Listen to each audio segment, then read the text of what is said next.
Episode 10. Finding alignment in the echoes of success. In episode 9, Junko had broken through. The birth of her true self had finally arrived.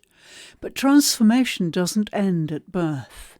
It requires integration, alignment, and the courage to stay the course. In episode 10, Junko learns how to listen deeply to herself, to others, and to the unseen frequencies of the world around her. The aftermath of breakthrough, finding the echo of the soul. The classroom no longer felt the same. Something had changed. Junko, who had once curled into herself, now moved with a quiet steadiness. The fear of stepping forward was gone, and yet something else had taken its place, a fragile, new awareness. She was no longer fighting for space. She had claimed it. But now came the hardest part, holding on to that space. "Sensei," she said after class, hesitating slightly, "how do I know I'm still on the right path? I feel different, but I don't know what comes next." I smiled. "Junko, your soul is no longer waiting to be born. It has emerged. Now you must listen carefully to the world, to your breath, and to the resonance of your choices." She frowned. "Resonance?" I nodded. "It's time for your first mindful moment." I took out a small Tibetan bell from my bag. The class quietened as I held it up. "Close your eyes," I instructed gently. The room darkened behind their lids. The air felt thick with anticipation. I struck the bell lightly. A soft chime rang through the room, its vibration lingering in the air. "Listen," I said. "Don't just hear the sound. Feel it. Let it move through you." Junko's face softened. The students sat in perfect stillness. "Now," I continued, "imagine every decision you make has a frequency. Some choices create harmony. Others create dissonance." I explained these two new words to them by using pictures and demonstrating with the bell. Success isn't about forcing an outcome. It's about learning to detect the vibrations that align with your path. I rang the bell again. The chime faded into silence. "When you are unsure," I whispered, "return to your inner tuning fork." I produced one and made it vibrate by striking it on my wrist.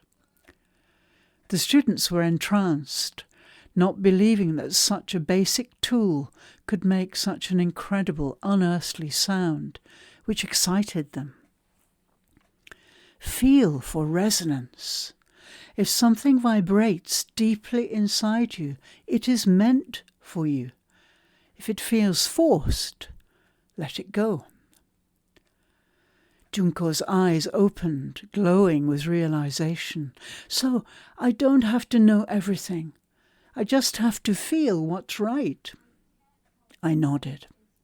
"Yes, you don't need all the answers. You just need to listen." We continued to explore their outer environment, eyes closed. They detected vibrations above and below them, to the left and right, and in front and behind them. I watched them soften, all traces of tension melt away as they visited their inner treasure house for the very first time. Imagine you are a creature, a beautiful tiger stalking her prey. Every pore of your skin, every cell of your body is detecting vibrations to seek out your prey.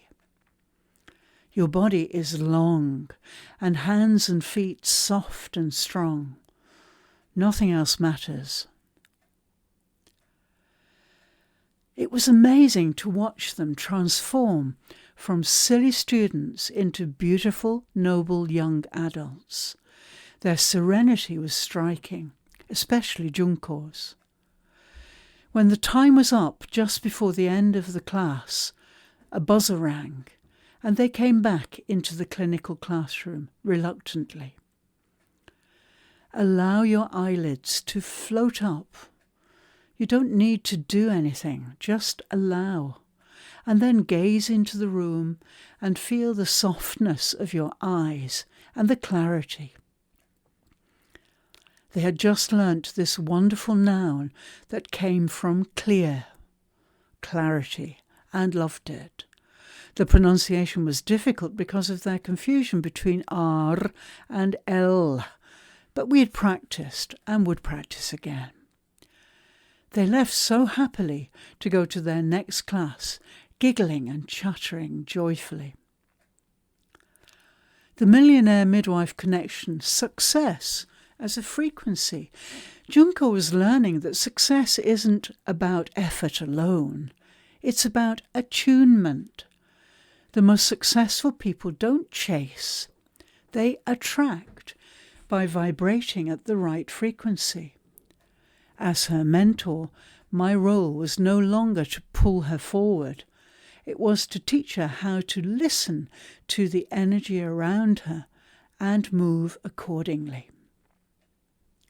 In episode 11, Junko has learned how to listen to the vibrations of success. But what happens when fear creeps back in? In episode 11, she learns to return to her breath, the unshakable anchor that keeps her in the present.